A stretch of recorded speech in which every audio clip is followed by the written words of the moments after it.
Jeremias capítulo 8, versículos 4 ao 9, 20 ao 22. Está aí no telão. Todos encontraram, digam amém. Leamos, portanto, a palavra de Deus que nos diz assim: Dize-lhes mais, assim diz o Senhor, cairão os homens e não se tornarão a levantar, desviar-se-ão e não voltarão? Por que, pois, se desvia este povo de Jerusalém com uma apostasia contínua? Retém o engano, não quer voltar. Eu escutei e ouvi, não falam o que é reto, ninguém há que se arrependa da sua maldade, dizendo: que fiz eu? Cada um se desvia na sua carreira, como um cavalo que arremete com ímpeto na batalha. Até a cegonha no céu conhece os seus tempos determinados, e a rola e o grou e a andorinha observam o tempo da sua ribação. Mas o meu povo não conhece o juízo do Senhor. Como, pois, dizeis, nós somos sábios, e a lei do Senhor está conosco, e eis que em vão tem trabalhado a falsa pena dos escribas. Os sábios foram envergonhados, foram espantados e presos. Eis que rejeitaram a palavra do Senhor. Que sabedoria, pois, teriam? Verso 20. Passou a cega, findou o verão, e nós não estamos salvos. Estou quebrantado pela ferida da filha do meu povo. Não o ando de luto, o espanto se apoderou de mim. Porventura, não há unguento em Gileade? Ou não há lá médico? Por que, pois, não teve lugar a cura da filha do meu povo? Diga amém. Amém. E pode tomar o seu assento em nome de Jesus. Eu quero tratar com vocês hoje sobre a apostasia do povo de Deus.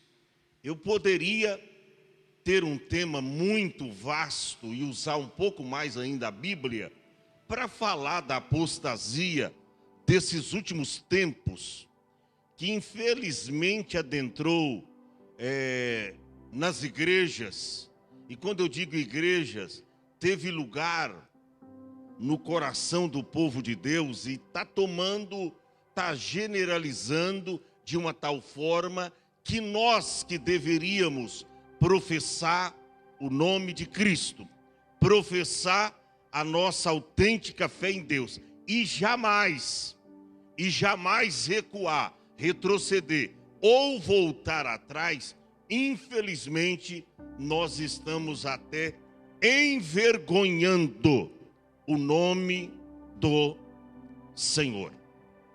Interessante, nesse capítulo 8 nós encontramos que o povo não conhece o juízo de Deus. Interessante, o povo não conhecia a lei do Senhor.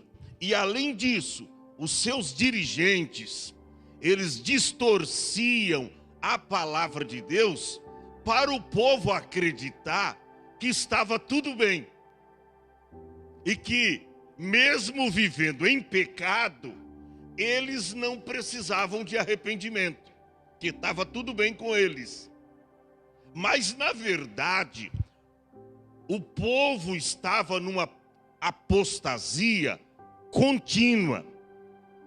O povo estava obstinado a pecar contra Deus e, infelizmente, a mente do povo se cauterizou. E a gente precisa tomar cuidado como cristão, porque quando a nossa mente se cauteriza, você peca. E para você é uma coisa normal. Você não se arrepende, você não dá meia volta e se volta para Deus num verdadeiro e total arrependimento. Para você está tudo bem. Por quê? Porque a mente está cauterizada. E quando a nossa mente cauteriza, você não tem sensibilidade para com Deus. Tanto faz pecar como não, mas na verdade você peca e para você é uma coisa normal. Você perde o temor do Senhor, que diz a Bíblia que o temor do Senhor é o princípio da sabedoria. Apostasia do povo de Deus. Pastor, mas o que é apostasia? Apostasia é a negação da autêntica fé em Deus. Apostasia significa a ação de renegar algo. É a negação de abandono da fé. E sabe que há uma profecia do apóstolo São Paulo, quando você abre na primeira epístola de Paulo a Timóteo, no capítulo de número 4, olha o que Paulo diz no verso 1, sobre apostasia. Ele é contundente. Ele diz que o Espírito, quem? O Espírito, expressamente diz, é o Espírito Santo, é o Espírito do Senhor, é o próprio Deus, que expressamente diz que nos últimos tempos, será que a gente está vivendo esses últimos tempos desta profecia? Claro que sim, claro que sim. Nos últimos tempos, apostatarão alguns da fé, dando ouvidos a espíritos enganadores e a doutrina de demônios. Isso é apostasia. É você abrir mão da sua autêntica fé em Deus e viver uma vida à mercê do pecado. É você perder o temor, a sua mente se cauterizar e você perde o temor e até o medo de pecar. E quando a gente perde o medo de pecar, é muito sério isso.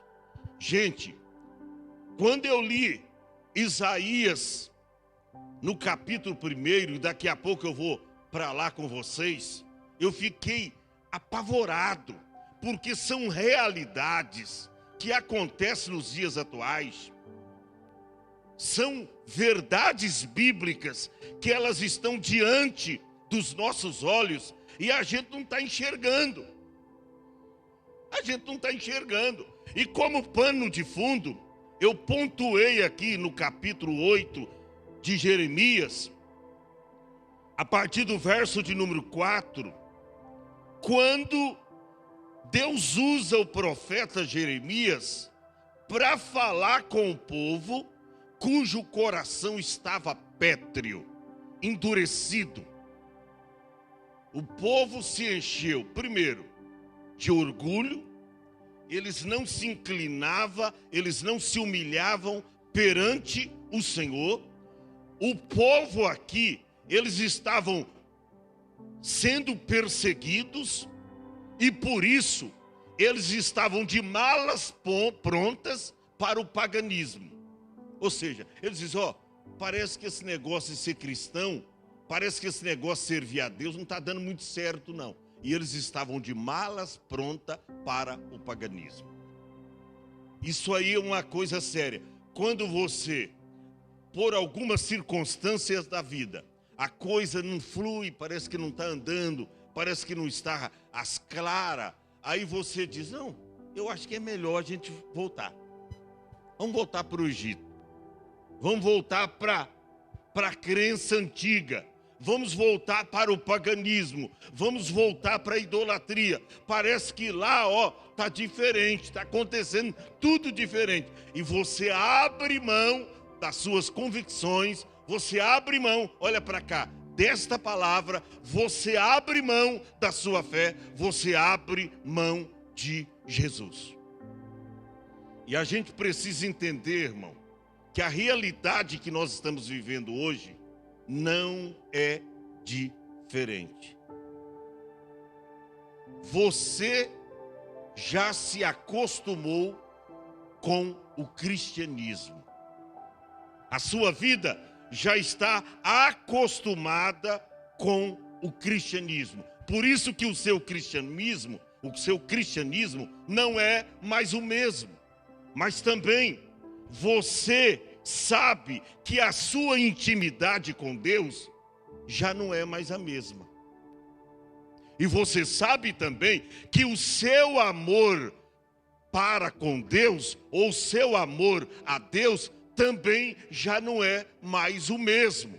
Por quê? Porque você sente que esse amor esfriou. E esfriou por um motivo. Sabe o que causa o esfriamento no amor? Sabe? Diga assim: pecado. Mateus capítulo 24, verso de número 12. Está escrito que por se multiplicar a iniquidade. Pastor, o que é iniquidade? Pecado, transgressão, desobediência, culpabilidade, falha, erros. Isso é iniquidade. E aí está escrito que por se multiplicar a iniquidade, o amor de poucos, está escrito, o amor de muitos esfriará. Agora preste atenção, quando se fala de amor, aí não está falando de amor lá fora, porque lá não existe um amor verdadeiro, lá tudo é falso, susceptível, passageiro. O verdadeiro amor quem tem é a igreja. Aqui está falando com a igreja, que por se multiplicar a iniquidade, o amor de muitos esfriará. Foi o mesmo protesto de Jesus lá para a igreja de Éfeso. Quando Jesus se apresenta e diz: tenho contra ti que negaste, que abrisse mão do seu primeiro amor. Caíste. E aí, você abriu mão do seu primeiro amor. Quantos que estão fazendo isso? Pastor, mas isso aí é o quê? Apostasia. É a negação da autêntica fé em Deus. Quando o seu amor já se esfriou. Então, tem o protesto de Jesus para contigo. Tenho contra ti que deixaste. Isso é, você saiu da rota, saiu do princípio, que deixasse o teu primeiro amor. Aí tem um lembrete de Jesus, aconselho-te que arrependa-te. Arrependa-te. Está no verso seguinte, coloca lá o verso 5. Lembra-te, pois, de onde caísse e arrependa-te. Mas a gente não quer fazer isso. Deus chamou o povo aqui, no capítulo 8 de Jeremias, ao arrependimento, e o povo não queria. Deus estava protestando com uma igreja, a igreja em Éfeso. Arrepende-te. Volte ao primeiro amor. Pratica as primeiras obras.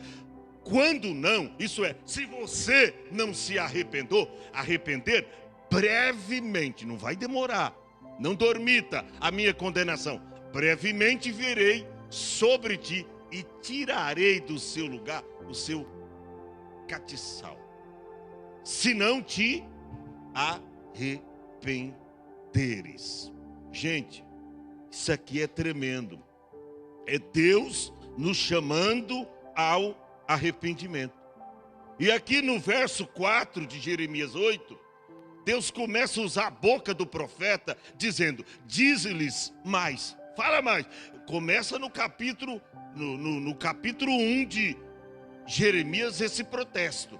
E aqui é sequência, capítulo 8. Você pode ler os capítulos anteriores, que você vai ver. É Deus usando o profeta para exortar o povo. E chegou um ponto que Deus já estava por aqui, sabia? Porque tem hora que Deus fala tanto com a gente e a gente não muda de atitude, que aí gera condenação. Aí gera a espada de Deus, a punição, o juízo de Deus. E aí no verso 4, diz-lhes mais, assim diz o Senhor: cairão os homens e não se tornarão a levantar. Deus faz uma pergunta através do profeta: cairão os homens e não se tornarão a levantar? Pergunta, falando ao povo. Desviar-se-ão e não voltarão? Será que esse povo não vai parar de se desviar? E eu nunca vi, irmão, um tempo tão difícil como nos dias de hoje, que as pessoas se desviam facilmente. Se um ano não der paz do Senhor, já está se desviando. Se o pastor fizer uma mudança na igreja e tirar alguém do cargo, ela já quer mudar de igreja e às vezes sai até da igreja, só porque houve uma mudança na programação de trabalhos da igreja. Alguém só porque não deu oportunidade, não teve tempo, o pastor esqueceu, eu já não vou mais na igreja, não me deram oportunidade para cantar, não me deram oportunidade para pregar. Eu nunca vi um povo tão volúvel. O que é volúvel? É aquele que facilmente muda de opinião, de decisão. Retrato do povo de Deus aqui. O povo de Deus era assim, estava no caminho, Deus abençoando, daqui a pouco, sentindo atraído pelas coisas que as outras nações praticavam, eles saíam fora do caminho. Aí vinha Deus e castigo neles. Aí eles pulavam no caminho de novo. Daqui um pouquinho, eles saíam fora do caminho. Volúvel. E o povo hoje é assim. Tem gente que fica 6 meses na igreja, 6 meses no mundo. É o crente Raimundo. Um pé na igreja, outro no mundo. E às vezes os dois pés estão no mundo, né, irmão? Ele só vem na igreja, tal, vê como é que está. Mas ele não se firma. Não tem pessoas assim?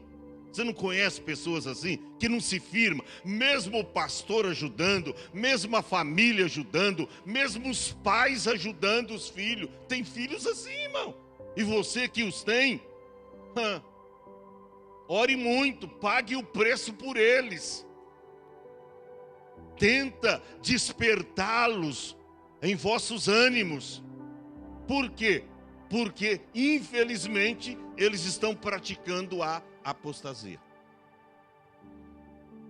Desviar-se-ão e não voltarão. No verso 5, por quê? Deus faz uma pergunta.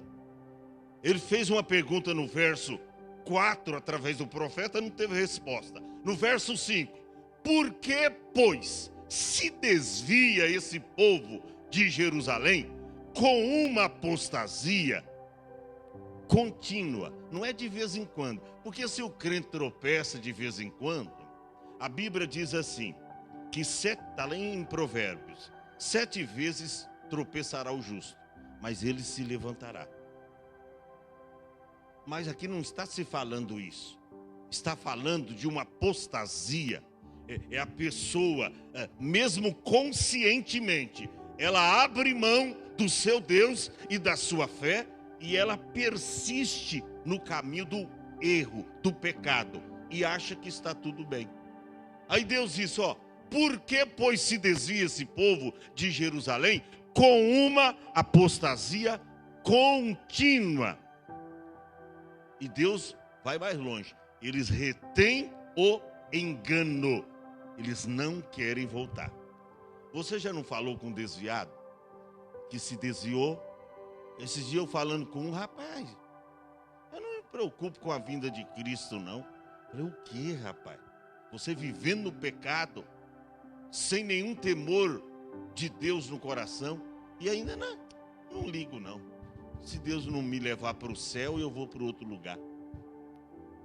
E vai mesmo. Porque se não se arrepender e não voltar para Deus, vai para o inferno. Mas a gente está esquecendo de falar essas verdades para o povo, para o seu filho. Você não quer se converter a Cristo? Quando Jesus voltar, você vai para o outro lugar. Você não vai com o papai e a mamãe. Você não vai para onde o papai e a mamãe vai. Você vai para o inferno.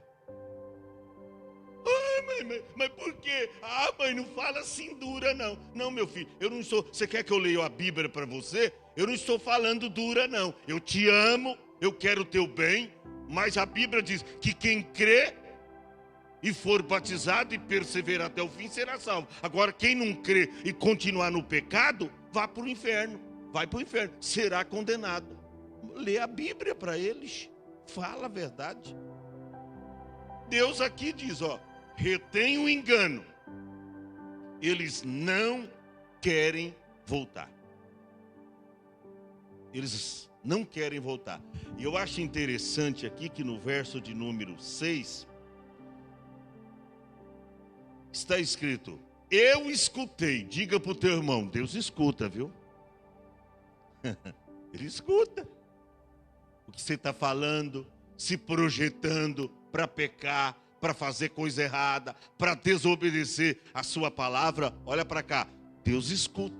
Ele disse, eu escutei e ouvi. Não falam o que é reto, só fala bobeira. Você vê, você vai hoje conversar. Tem gente, irmão, que, meu Deus do céu, é cristão, mas você não vê palavra do cristianismo, palavra de Deus, saindo da boca dele.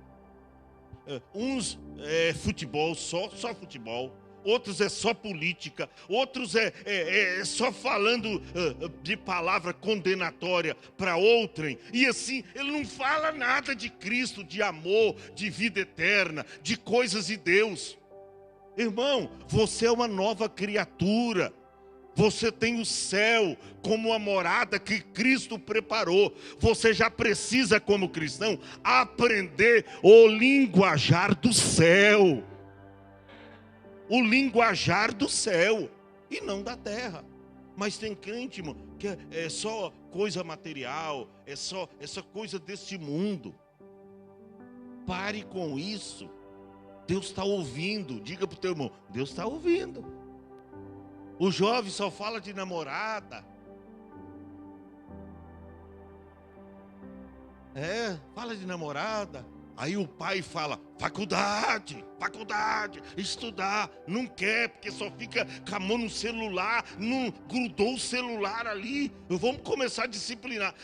Primeira lição, depois o celular. Dá o celular para cá. Você vai arrumar encrenca. Mas às vezes, para educar, disciplinar o filho, você vai ter que fazer isso.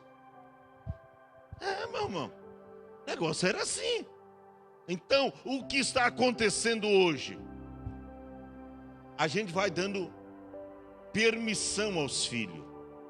Você vai dando, não, isso não tem problema, isso não afeta, sabe, a vida dele. Afeta em muito.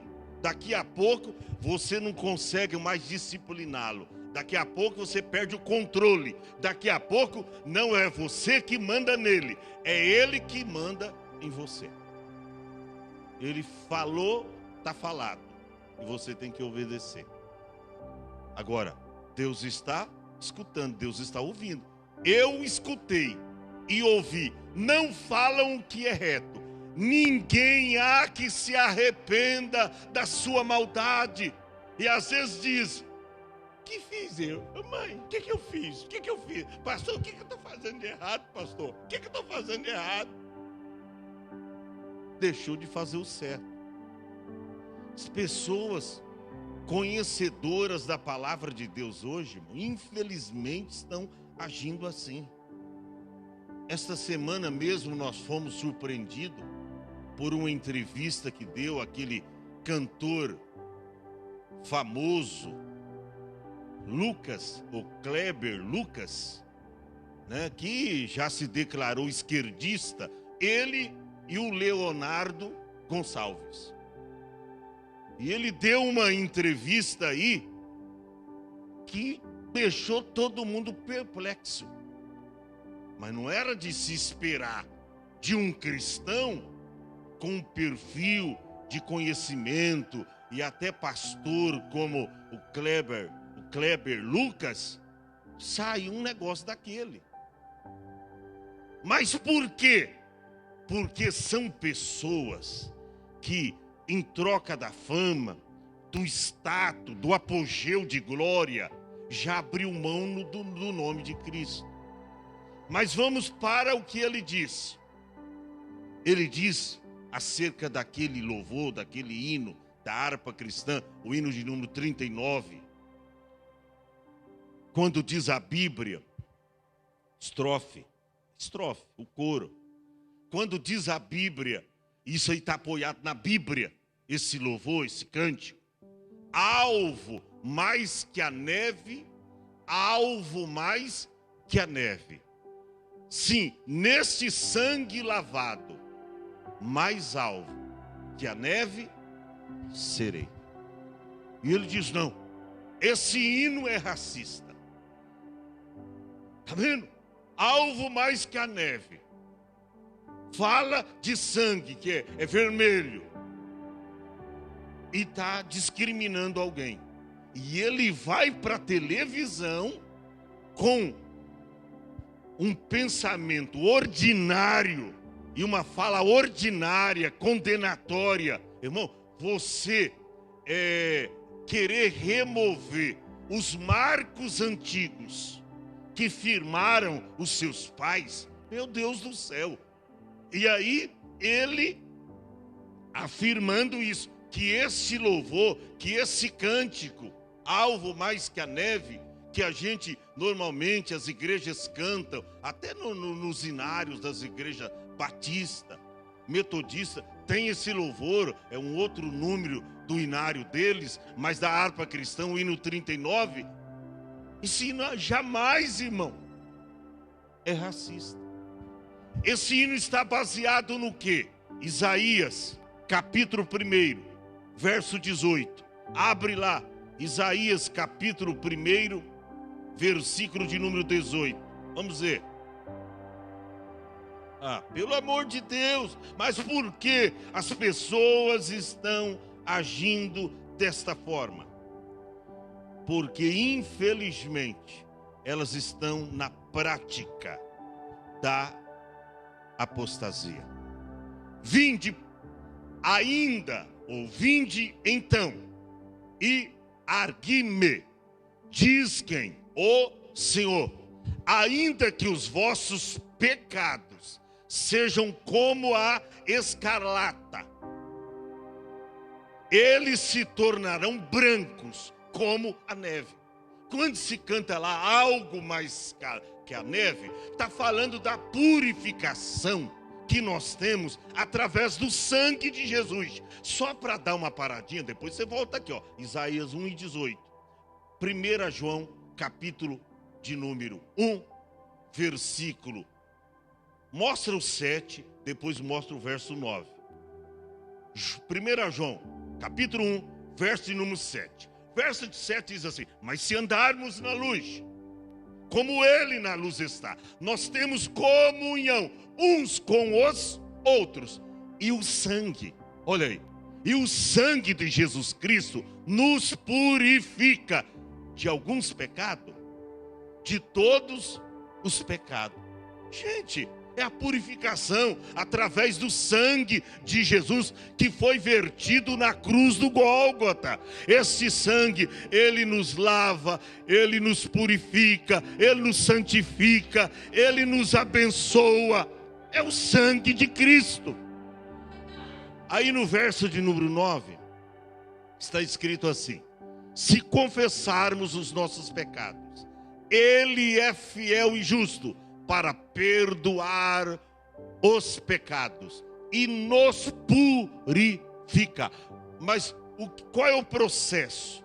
Lá o profeta Jeremias falou do bálsamo, que era o remédio, poder curativo para sarar doenças, feridas visíveis no corpo das pessoas.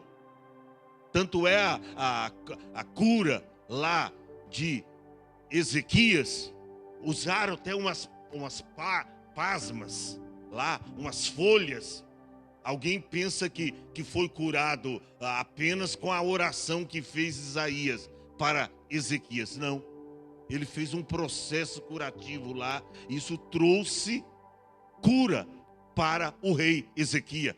Aqui nós encontramos que esta purificação, ele nos purifica, perdoa todos os nossos pecados e nos purifica de toda a injustiça. Essa purificação, ela vem através do sangue de Jesus.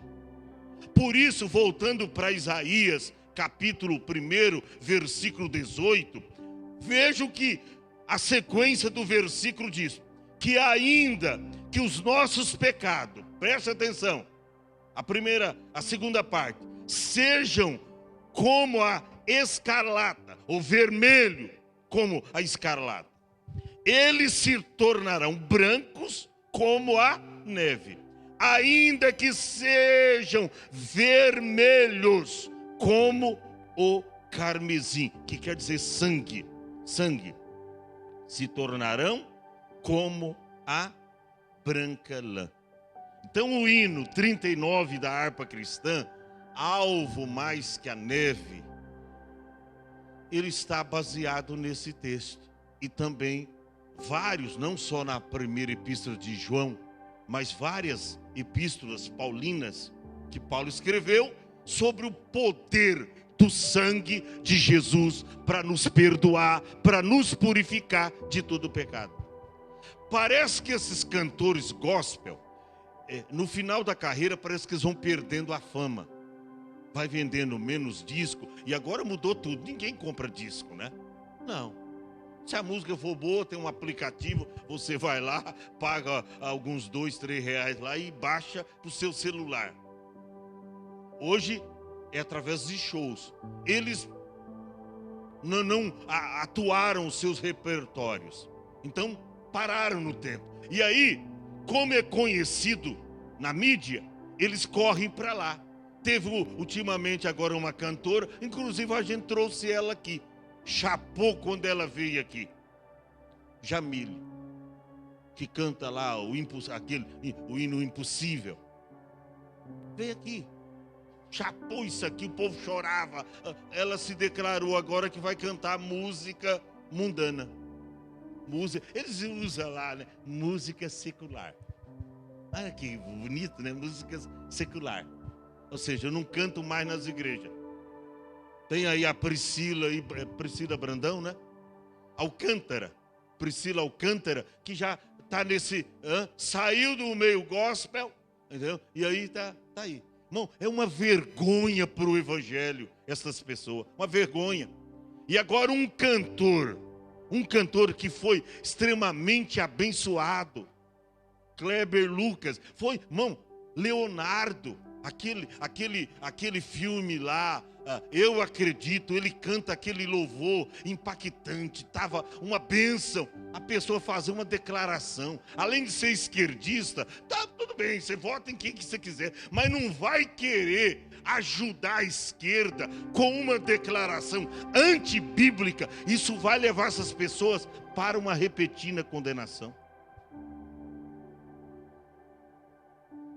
Thales Roberto também. Você lembra lá atrás que nunca mais voltou o que era o auge? Por quê? Eu me lembro quando nós fundamos o ministério, era um fenômeno. Nós fez caravana, cantava a glória descia, mas enfiou o nariz no mundão, cantando música, aparecendo lá na TV Globo, e aquilo lá, irmão, aquilo sabe, aquilo é o apogeu do pecado e da prostituição. Rede Globo. Agora, daqui a pouco não fala mais de Covid, porque vem o carnaval aí, não vai ter mais Covid, não tem mais Covid. Aí passou a Covid, passou o carnaval, opa, Covid tá voltando.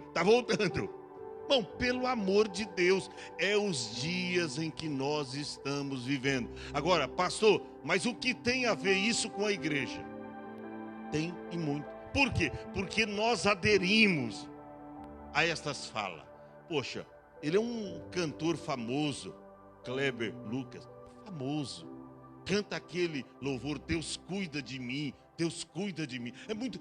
Não, mas ele está certo. Vai ter muita gente que vai se posicionar a favor. Vai contra os seus pastores. Eu não digo nem contra os princípios da palavra de Deus, que nós conhecemos. Aí você abre mão do poder do sangue de Jesus e vai dizer que o hino é racista. Aí outro versículo. Purifica-me com sopo e ficarei puro. Lava-me e ficarei mais alvo do que a neve. Isso aí foi quando Davi pecou. Davi viveu antes de Jesus. Mas na sua oração, a Bíblia diz que os que estavam lá no Velho Testamento, eles não viram Jesus, mas ao longe, eles tinham uma esperança que Deus ia levantar um redentor. Como Jó explanou dizendo, eu sei que o meu redentor vive e que por fim ele se levantará. Essa oração de Davi quando pecou está baseado no sacrifício vicário de Cristo na cruz. Não tem purificação a não ser através do sangue de Jesus Cristo, tá? Não tem purificação se não for através do ato vicário de Cristo na cruz. Só Jesus tem poder salvífico para salvar eu e você. Só Ele. E o sangue que foi derramado nas 4 pontas do altar, lá no Velho Testamento, quando um sacrifício era oferecido através do sacerdote. Agora, no alto do Calvário, no Monte Caveira, no Monte Gólgota, ali se molhou de sangue, a ponta de cima da cruz, porque foi colocada uma coroa com espinhos, e aquilo entrou no seu couro cabeludo, e o sangue jorrava. Furaram ou perfuraram as suas 2 mãos, direita e esquerda, ali na cruz. As pontas foram molhadas, e a base do seu pé, quando colocaram um pé sobre o outro, e com um cravo maior, cravaram Jesus no lenho, no madeiro. Isso foi por mim e por você. Então, gente, quando eu fico vendo as atitudes, e quando você lê Isaías, você fala, mas pastor, mas isso aí não está falando de pecado, não está? Volta um pouquinho, Isaías capítulo 1, versículo de número 15. Olha para você ver se não está falando de pecado. Diz assim, pelo que, quando estendeis as mãos, eu vou esconder o rosto de vós, tá? Eu escondo de vós os olhos. Sim, quando multiplicais as vossas orações, eu não os ouço. Mas por quê? Porque a vossa mão está cheia de sangue. Purificai-vos, ou seja, lavai-vos e purificai-vos. Tirai a maldade dos vossos atos diante dos meus olhos. Cessai de fazer mal. Deus protestando com o povo, pare de fazer o mal. Aprendei, diz o verso 17, aprendei a fazer o bem, praticai o que é reto, ajudai o oprimido, fazei justiça ao órfão, tratai a causa das viúvas. E ele vem falando, vinde, e aí faz essa declaração linda. Gente, nós somos baseados, esses hinos da harpa cristã, eles são baseados na Bíblia Sagrada. Como alguém pode levar, alguém que viveu um esplendor lá atrás, e que cresceu assim, nesses ensinamentos, e hoje vem fazer uma declaração dessa. Sabe o que é isso? Isso se chama apostasia. Eu vou recapitular. Apostasia é a negação da autêntica fé em Deus. É você abrir mão da sua fé. Por isso que eu fico com o escritor aos Hebreus falou no capítulo de número 10, o verso 38, o verso 39. Ele diz assim, mas o justo viverá da fé. Se ele recuar, o que é recuar? É abrir mão da fé. É você se tornar apóstata quanto à fé. Se ele recuar, que quer dizer retroceder, voltar atrás, não fazer aquelas afirmações que fazia lá atrás, dizer, não, eu me equivoquei. E o cara dizer, mas a gente aprendeu isso na igreja, e a gente não podia falar muito, nada, porque os pastores não... Pelo amor de Deus, irmão. Você é gente final de carreira, que não tem mais sucesso, e que agora quer detonar o evangelho.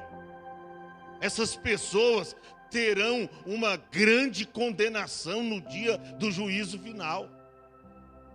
E aí, o escritor no verso 39, ele diz, nós, porém, não somos daqueles que se retiram para a perdição, mas daqueles que creem para a conservação da alma.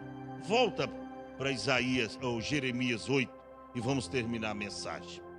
Quando Deus fala contra a apostasia desse povo, olha a declaração no verso de número 7. Jeremias 8 e 7. Deus disse assim, até a cegonha no céu conhece os seus tempos determinados. A rola, o grou e a andorinha observa o tempo da sua arribação. Só que olha a declaração, ponto e vírgula, mas o meu povo não conhece o juízo do Senhor. Gente, isso aqui é forte. Por que o povo não conhece? Abra a Bíblia aí, Isaías, capítulo 1, versos 2, 3 e 4. Olha o que diz Isaías, capítulo 1, verso 2. Ouve, ó céus, e presta ouvidos tu, ó terra, porque fala quem fala? O Senhor. Eu criei filhos e exalcei-os, mas eles prevaricaram contra mim. Olha o verso 3. O boi conhece o seu possuidor. Gente, isso é uma verdade.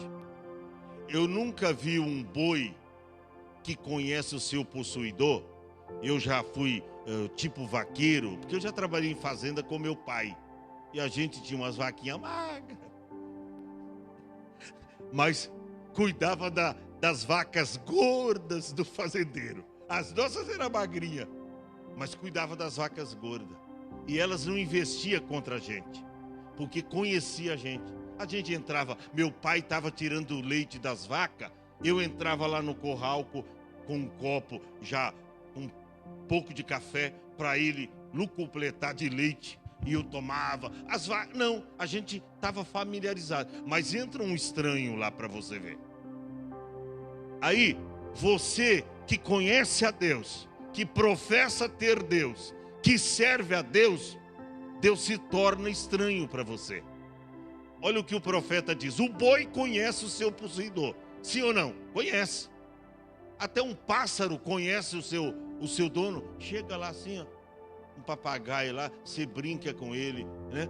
Um animalzinho. Tem uma gatinha que o Mateus deixou lá, um gatinho, é gatinha, né? Vai lá, ela brinca com a gente, conhece a gente. Vai um estranho lá, ela já corre. O boi conhece o seu possuidor, e o jumento a manjedoura do dono. Mas Israel não tem conhecimento. O meu povo não entende. Já pensou que declaração forte que Deus faz? Diz, ó, até o animal conhece o seu possuidor. A jumenta conhece a manjedoura. Ela sabe na hora da fome, ou na hora da chuva, da tempestade, ela sabe aonde ela vai se abrigar. Ela corre para lá, para a manjedoura. Agora, o meu povo que me conhece, ao invés de me buscar, ao invés de buscar a minha face, meu povo se afasta de mim. Eu fecho as cortinas voltando para Jeremias 8. Até a cegonha no céu conhece os seus tempos determinados. A rola, o grou, a andorinha observa o tempo da sua arribação. Mas o meu povo não conhece o juízo do Senhor. Como, pois, dizeis que nós somos sábios? A lei do Senhor está conosco, e eis que em vão tem trabalhado a falsa pena dos escribas. Os escribas eram os escriturários, aqueles que escreviam as leis do Senhor. Diz, está escrevendo à toa, em vão, debalde, porque nós não vamos obedecer. O povo de dura serviço estava na desobediência e na apostasia, não queria obedecer a voz do Senhor. Aí, no verso de número 9, os sábios foram envergonhados, foram espantados e presos. Eis que rejeitaram a palavra de quem?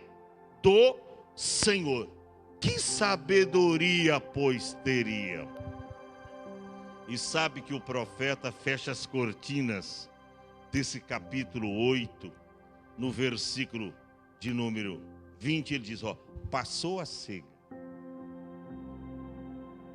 Ou seja, passou uma estação, passou a cega, findou o verão. Isso é um linguajar figurativo que passou-se o tempo. Chegou o verão, que era o tempo da colheita, do povo colher os frutos. Não tinha frutos para colher, porque eles não plantaram nada em Deus. Tudo que eles fizeram foram apoiados em cima de mentira e de pecado. E quando você se apoia no pecado, o pecado só tem uma coisa para nos dar. Pergunte qual? A Bíblia diz assim, que o salário do pecado é a morte. Eu achei interessante isso. O pecado paga salário também, né, rapaz?